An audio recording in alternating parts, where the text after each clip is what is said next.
Fasilitator Nasional Ibu Hestilia Paraswati SPD dan Ibu Suharyan SPD. Yang kami hormati Bapak dan Ibu guru hebat peserta berbagai praktik baik 7 jurus BK hebat. Puji syukur kehadirat Allah Subhanahu wa Ta'ala, Tuhan yang Maha Esa, atas limpahan rahmat dan karunia-Nya, sehingga pada hari ini kita dapat berkumpul dalam acara berbagai praktik baik 7 jurus BK hebat dalam keadaan sehat walafiat. Adapun susunan acara berbagai praktik baik 7 jurus BK hebat pada hari ini adalah sebagai berikut. Yang pertama, pembukaan. Yang kedua, Indonesia Raya. Yang ketiga, sambutan kepala sekolah. Yang keempat, sambutan fasilitator BIMTEK. Yang kelima, pemateri. Dan yang ketujuh adalah penutup.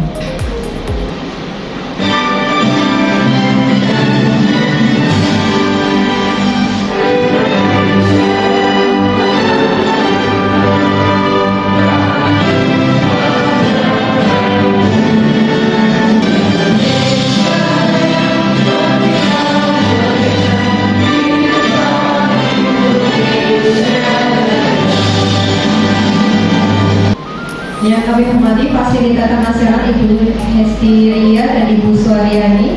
Kemudian yang kami hormati Bapak Ibu peserta berbagi praktik baik 7 jurus BK.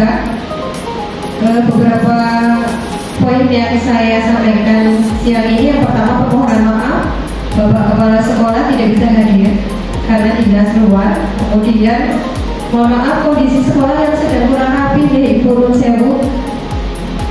Kebetulan bersamaan dengan revitalisasi 14 ruang, sehingga ini aula juga harus disekat jadi 2, yang separuh untuk perpustakaan. Semoga nanti banyak ilmu yang bisa diserap, yang bisa kita tularkan, bermanfaat untuk kemajuan anak didik kita semua. Kemudian kepada Ibu Oki Arista, selamat menjalankan tugasnya untuk diseminasi kepada teman-teman. Semoga acara berjalan lancar. Kurang lebih begitu Bapak Ibu yang saya hormati. Assalamualaikum warahmatullahi wabarakatuh. Assalamualaikum warahmatullahi wabarakatuh. Selamat siang, salam sejahtera untuk kita semua. Yang terhormat Bapak Kepala SMA 3 Cilacap, dan saat ini diwakili oleh Bu Maya sebagai Wakil Humas, yang saya hormati pula Bu Yani sebagai Fasmas pada ini kami, kemudian Bu Oki ya yang saat ini sepertinya deg-degan gitu, seperti mau ujian. Kemudian yang saya hormati pula Bapak Ibu guru SMA 3 Cilacap. Jadi saya mewakili BPPK mengucapkan terima kasih karena Bapak Ibu sudah menyempatkan waktu untuk mengikuti kegiatan praktek baik ini. Semoga nanti Bapak Ibu bisa menjadi Bapak Ibu guru yang hebat, dan anak-anaknya juga mencetak anak-anak yang hebat. Begitu yang bisa saya sampaikan. Terima kasih atas jamuannya, dan mohon maaf atas kerewohannya mengganggu aktivitas panjenengan semua. Demikian yang bisa saya sampaikan. Wassalamualaikum warahmatullahi wabarakatuh. Assalamualaikum warahmatullahi wabarakatuh. Waalaikumsalam. Selamat siang Bapak Ibu. Yang terhormat Bapak Kepala Sekolah yang hari ini diwakilkan oleh Ibu Maya, terima kasih atas izin yang sudah diberikan. Yang saya hormati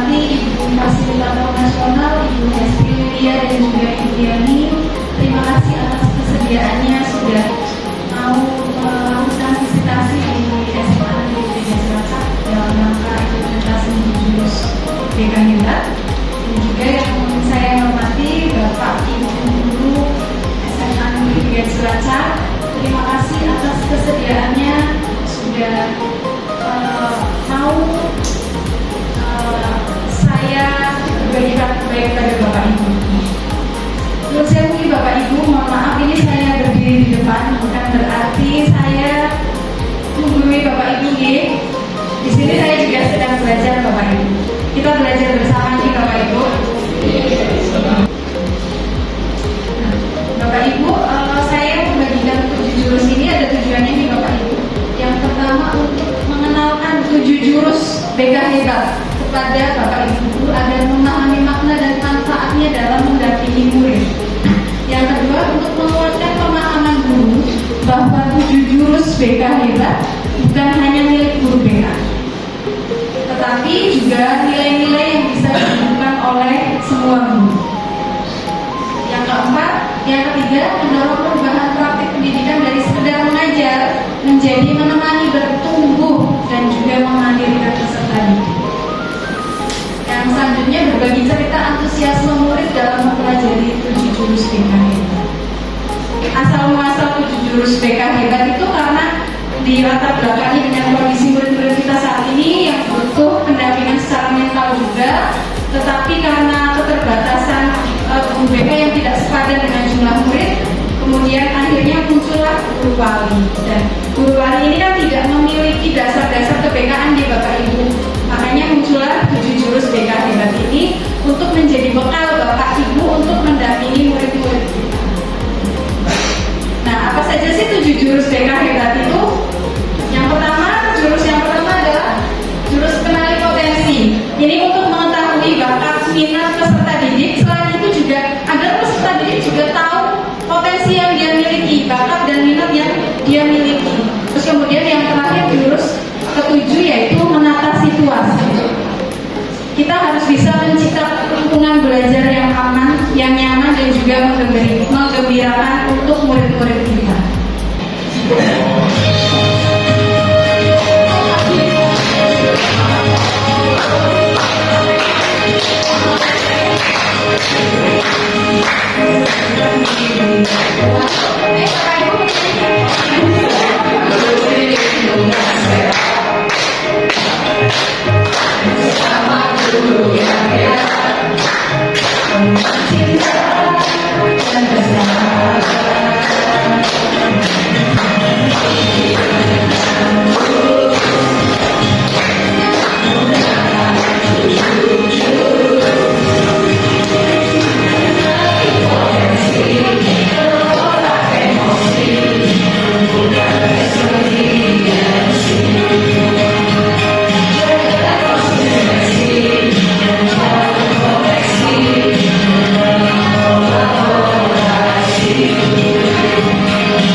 Nah, apa saja sih tahapannya?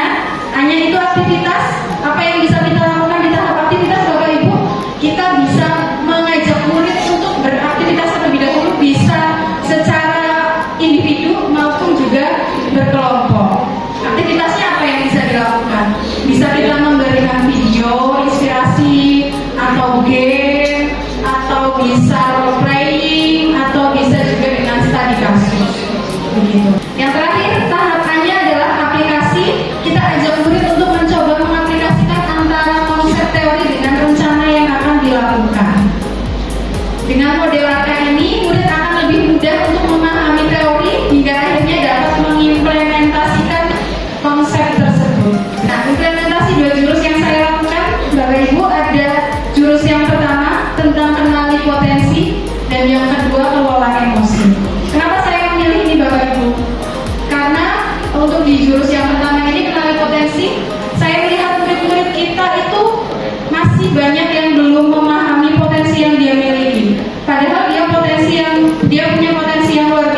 3 Bapak Ibu.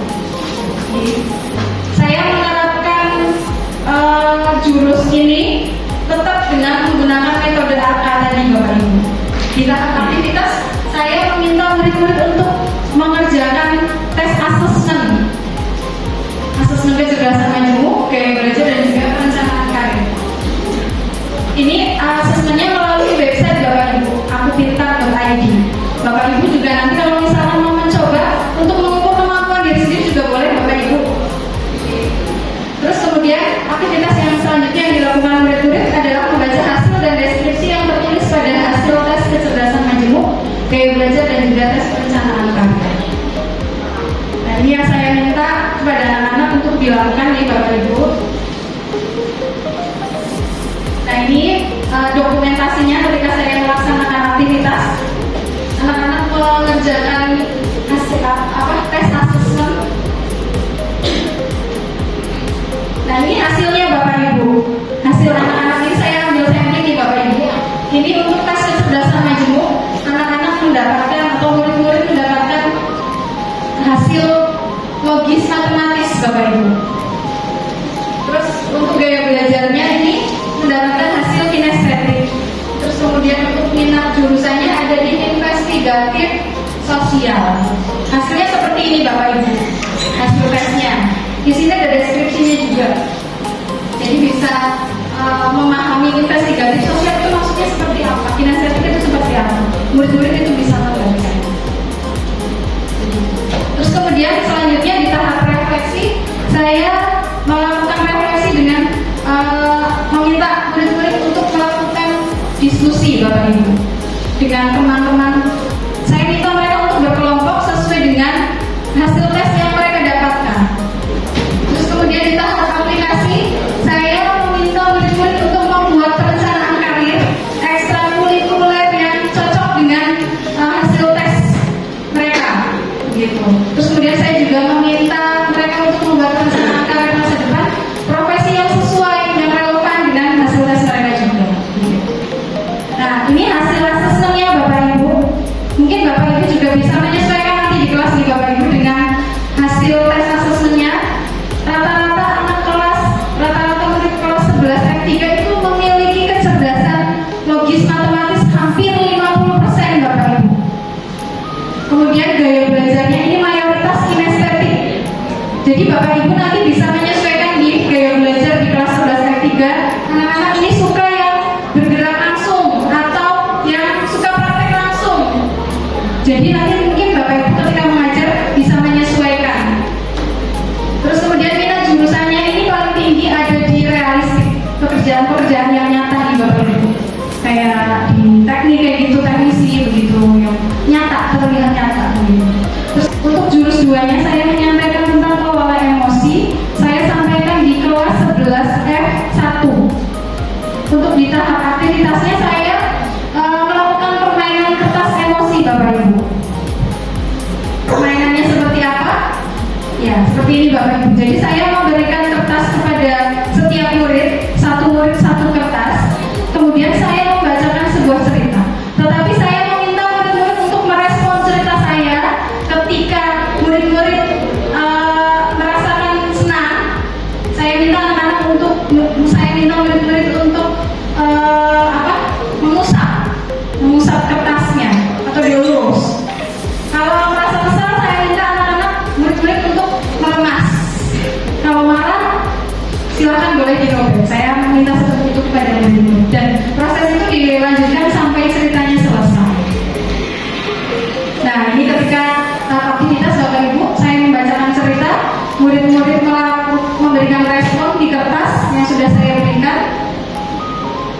Nah, selanjutnya di tahap refleksi, saya melakukan diskusi bersama dan juga menggali makna bersama murid-murid. Saya menanyakan kepada murid-murid bagaimana kondisi kertas yang kalian pegang. Saya tanyakan seperti itu kepada murid-murid Bapak Ibu. Terus kemudian, apakah kalian merasa menyesal dengan apa yang sudah dilakukan pada kertas? Dan jawaban anak-anak, jawaban murid-murid itu ada juga yang menyesal Bapak Ibu. Saya tanya kenapa? Karena dia tidak tahu penyebabnya, tapi dia terlalu cepat merespon. Terus jika kertas itu adalah teman kita, bagaimana seharusnya kita bersikap? Itu yang saya ajak anak untuk berdiskusi. Nah, ini dokumentasinya ketika murid-murid menunjukkan kertas yang tadi sudah direspon oleh murid-murid. Ini hasilnya Bapak Ibu. Ada yang masih mulus, ya, tidak ada lipatan satupun. Ada yang lumayan sedikit kusut, ada juga yang sudah kusut banget Bapak Ibu. Karena respon setiap anak kan beda-beda nih Bapak Ibu. Ketika dia mendapatkan suatu peristiwa, anak ini bisa tetap tenang. Oh, anak ini tidak bisa. Ini akan merespon dengan mungkin marah, kesal dan lain sebagainya. Murid-murid. Nah, untuk di tahap konsep, saya menjelaskan tentang konsep pembelajaran saya, tentang menyadari diri, mengelola diri, mengambil keputusan yang bertanggung jawab, terampil berrelasi, dan juga peduli sosial. Terus yang kedua, saya menyampaikan tentang self awareness, mengenali peta emosi. Jadi peta emosi itu kan ada banyak nih Bapak Ibu. Jadi kenal dulu emosi yang dia rasakan. Emosi itu tidak hanya sekedar marah. Ada orang kita yang tahu emosi itu ya marah, hanya marah. Padahal emosi itu tidak hanya sekedar marah Bapak Ibu. Emosi bahagia termasuk juga emosi senang, sedih, terus kecewa, banyak nih Bapak Ibu. Saya ajak anak untuk bisa mengenali apa yang sedang dia rasakan. Terus kemudian yang selanjutnya self management, memahami otak. Saya menjelaskan tentang otak. Bapak Ibu, ternyata kita itu memiliki 3 bagian otak. Saya umpamakan dengan tangan nih Bapak Ibu. Jadi ini adalah bagian neokortex, 4 jari ini Bapak Ibu. Neokortex. Kalau ini adalah limbik. Limbik ini saya umpamakan dengan bunglon nih Bapak Ibu. Neokortex ini saya umpamakan sebagai pawang.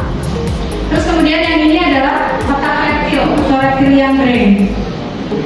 Begitu. Nah, ketika posisi seperti ini Bapak Ibu nyaman atau tidak? Nyaman atau tidak? Jempolnya udah lepas atau enggak Bapak Ibu? Enggak mudah lepas nih, karena ada pawangnya, ada neokortex.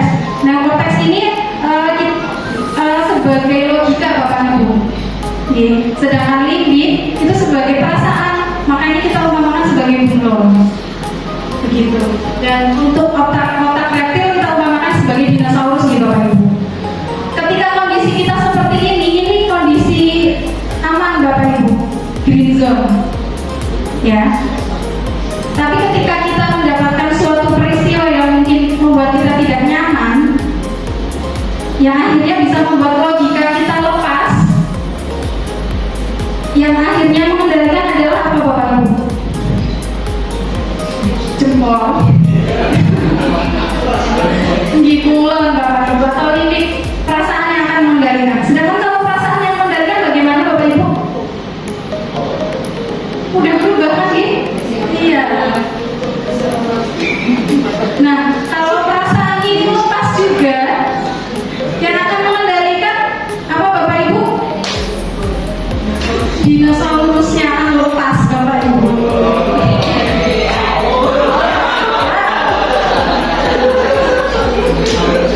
Iya. Jadi ketika kita menjumpai murid-murid kita sedang marah-marah, atau mungkin kita sendiri deh Bapak Ibu, berarti kita tidak sudah subdon ini neokortex dan juga limbiknya. Jadi yang dominan yang menguasai adalah dinosaurus. Sedangkan kalau dinosaurus ini sudah aktif, ini non aktif semua Bapak Ibu. Dan yang modenya dinosaurus itu hanya fight or flight. Fight or flight. Apa Bapak Ibu?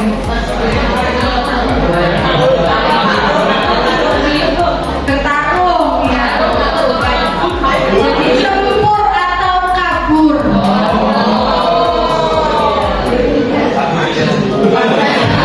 Nah itu jangan hindari masalah ya Pak Sugeng ya.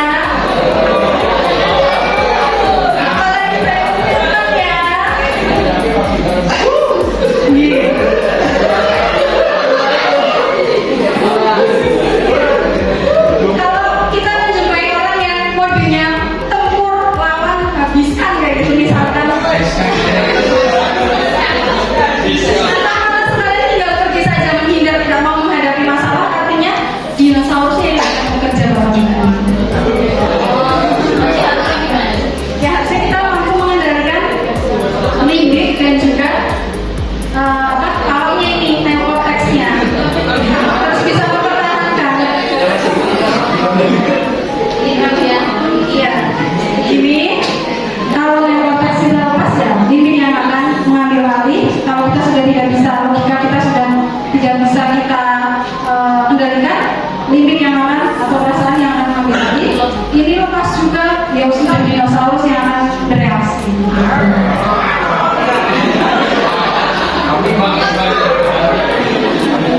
Nah, selanjutnya saya jelaskan juga tentang bagaimana mengambil keputusan yang bertanggung jawab untuk mengambil jeda dan memilih tindakan. Jadi sebelum kita merespon suatu peristiwa, sebaiknya kita memberikan jeda terlebih dahulu. Dalam jeda itu kan memberikan waktu untuk kita berpikir nih Bapak Ibu. Yang tadinya mungkin mau marah-marah, ada jeda akhirnya, dan kalau marah-marah mungkin tidak akan memperbaiki keadaan. Ada rumusnya Bapak Ibu. P plus R sama dengan O.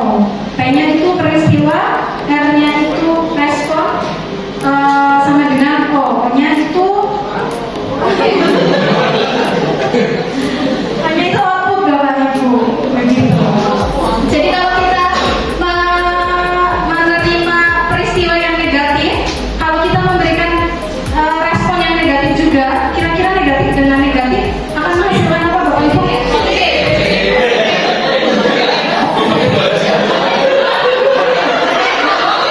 Bagaimana ini Bu? Perlu perhatikan positif, negatif ditambah negatif positif. Negatif Bapak Ibu. Jadi ketika ada peristiwa negatif ditambah negatif, hasilnya negatif Bapak Ibu. Kalau kami lah baru positif nih Bapak Ibu. Jadi misalkan kita mendapatkan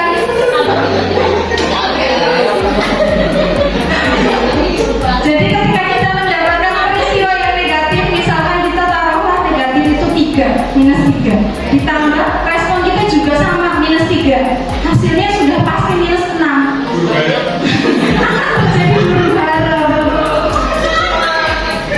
pengalaman ibu.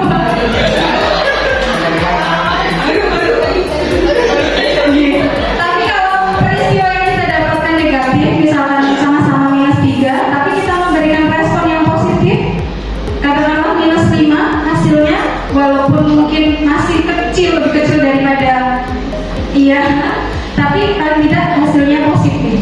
Minus apa? Plus 2. Begitu. Begitu ya Bapak Ibu. Iya. Nah ini dokumentasinya ketika saya melakukan konsep, memberikan penjelasan kepada murid-murid. Nah, terus juga ada rumus iMessage Bapak Ibu. Apa itu rumus iMessage? Nah, saya meminta murid-murid untuk melakukan rumus iMessage dan juga merancang kelas yang bernuansa sel. Aplikasinya seperti ini Bapak Ibu. Saya memberikan LK kepada murid-murid untuk bisa membuat rumus iMessage. Di sini Zainul membuat rumus iMessage. Saya merasa kecewa. Saya merasa apa yang saya rasakan. Terus kemudian saat kamu apa peristiwa negatifnya. Terus kemudian saya berharap apa yang diharapkan. Gitu. Ini contohnya, saya merasa kecewa saat kamu melakukan tindakan kecurangan. Saya berharap kamu dapat bertindak jujur dan adil. Saya juga meminta murid-murid untuk bisa mengenali titik emosinya yang hari itu sedang dia rasakan. 50% dia mengalami rasa senang, 40% excited, 9% biasa, 1%-nya dari sedih. Lanjut, tak sebut. Lanjut saja. Nah, ini ketika murid-murid membuat pada tahap aplikasi ini Bapak Ibu, saya minta murid-murid untuk membuat jurnal emosi itu. Ini ada videonya juga, monggo pas itu bisa diputar.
Kenapa saya meminta murid-murid untuk menggambar dengan gambar? Harapan saya murid-murid bisa lebih mengekspresikan perasaannya.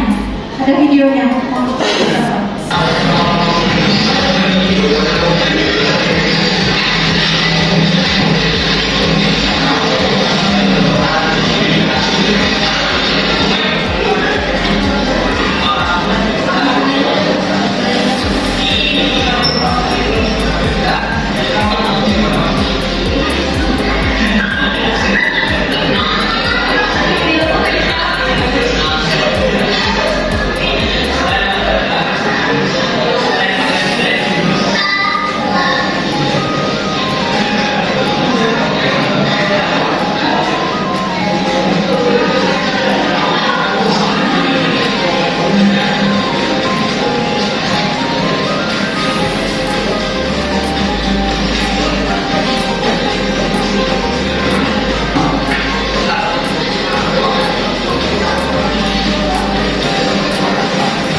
Itu tadi nih Bapak Ibu, saya lihat dengan adanya jurnal emosi ini, murid-murid lebih bisa mengekspresikan apa yang dia rasakan. Harapan saya dengan jurnal ini, murid-murid bisa memahami apa yang sedang dia rasakan, dan ini jurnalnya kan mingguan di Bapak Ibu selama di sekolah. Harapannya ketika hari Senin misalkan dia merasakan marah, merasakan apa, dia mengidentifikasi dalam seminggu itu dominan dia yang dia rasakan apa.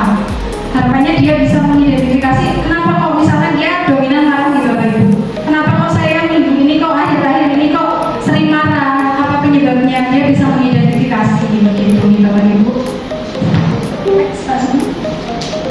Langsung kesimpulan nih Bapak Ibu, jurus 1 dan 2 dapat diaplikasikan kepada murid dengan baik walaupun ada sedikit kendala seperti keterbatasan waktu, website yang harus waiting list tetapi dapat teratasi.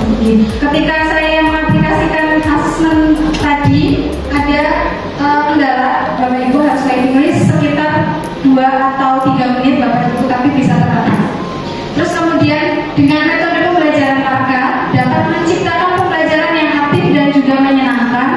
Murid lebih mudah diajak berpikir dan logika mereka mudah berjalan karena sudah ada pengetahuan awal dan juga gambaran sebelumnya. Yang terakhir, membantu siswa tidak hanya memahami konsep tetapi juga mampu mengaitkan dan menerapkan ilmu dalam kehidupan nyata. Terakhir dari saya Bapak Ibu, menjadi guru wali bukan hanya sekedar mengajar tetapi menemani bertumbuh. Mari kita bergerak bersama guru BK, guru mapel dan juga wali kelas menjadi tim yang mampu mendampingi murid bertumbuh dengan hati. Sekian Bapak Ibu, terima kasih. Kurang lebihnya mohon maaf. Wabillahi taufiq wal hidayah. Wassalamualaikum warahmatullahi wabarakatuh.